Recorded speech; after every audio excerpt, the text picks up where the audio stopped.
बिस्मिल्लाहिर्रहमानिर्रहीम। अस्सलाम वालेकुम स्टूडेंट्स।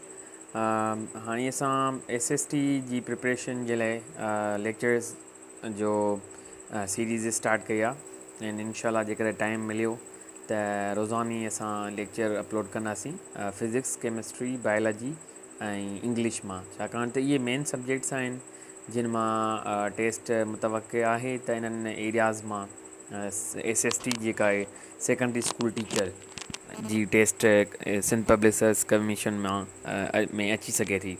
सो फिज़िक्स जो टेक्स्ट बुक आहे असां वटि ऐं टेक्स्ट बुक खे ई फॉलो कंदा हलंदासीं, उन मां टॉपिक्स खे पढ़ंदा हलंदासीं।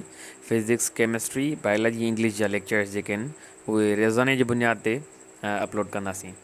तव्हांखे बि गुज़ारिश आहे त चैनल खे सब्सक्राइब कयो ऐं पंहिंजे फ्रेंड्स सां बि ही शेयर कयो त जीअं उन्हनि जी तयारी बि सुठी थी सघे ऐं असां चैप्टर वाइज़ इन जी टेस्ट बि कंडक्ट कंदा हलंदासीं त जीअं तव्हांजी उन में बि तयारी सही थी वेंदी। सो हाणे अॼु असां पहिरियों टॉपिक पढ़ंदासीं the introduction of physics. Physics actually आहे छा, what is physics?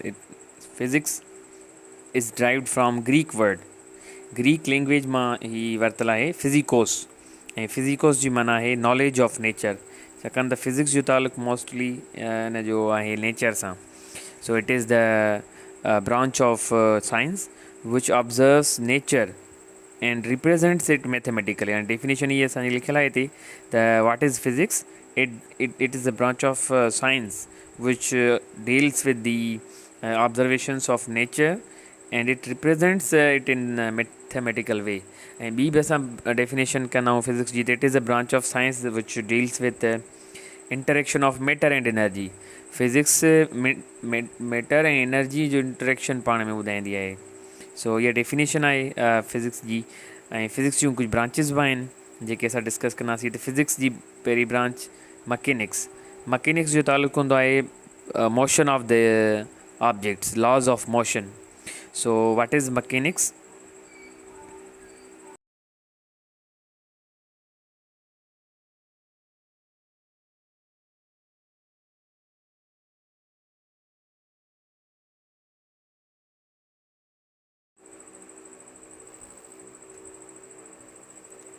Second branch is thermodynamics and thermodynamics जो ताल्लुक़ु हीट एंड टेम्परेचर सां हूंदो आहे। So it is the branch of science that deals with the heat and temperature and their relation to energy and work. Heat ऐं temperature जो पाण में कहिड़ो तालुक़ु आहे ऐं उन्हनि जो वरी रिलेशन कहिड़ो आहे एनर्जी वर्क सां, उन जे बारे में असांखे थर्मोडायनामिक्स ॿुधाईंदी आहे। सो थर्म मीन्स हीट, इन मां तव्हां यादि करे छॾियो त थर्मोडायनामिक्स ऐं therm means heat.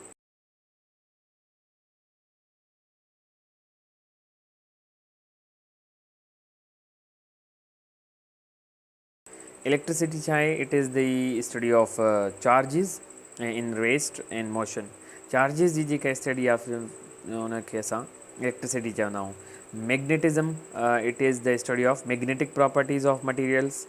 Next branch is atomic physics. Atomic physics जो रोल कंपोजिशन ऐं स्ट्रक्चर ऑफ एटम में आहे। एटम जी स्ट्रक्चर कहिड़ी आहे, उन जी कंपोजिशन छा आहे, उन जे बारे में एटॉमिक फिज़िक्स ॿुधाईंदी आहे।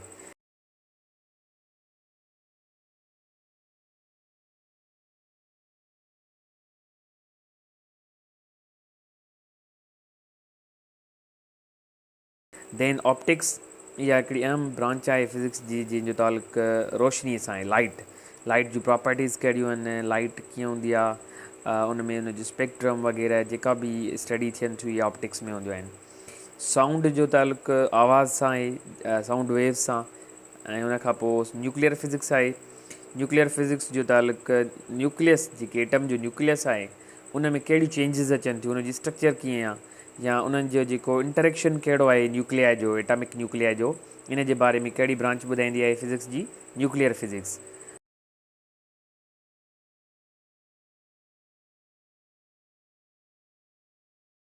देन particle physics, it is the study of elementary constituents of matter, the fundamental particles of matter, for example electron, proton and neutron। बुनियादी जेके ज़रड़ा आहिनि मैटर जा, उन जे बारे में पार्टिकल फिज़िक्स ॿुधाईंदी आहे।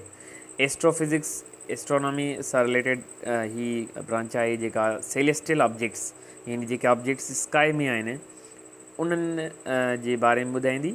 It deals with the study of celestial objects with the help of laws of physics.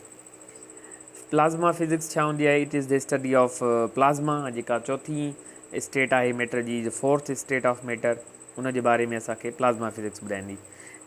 Last branch Jio physics.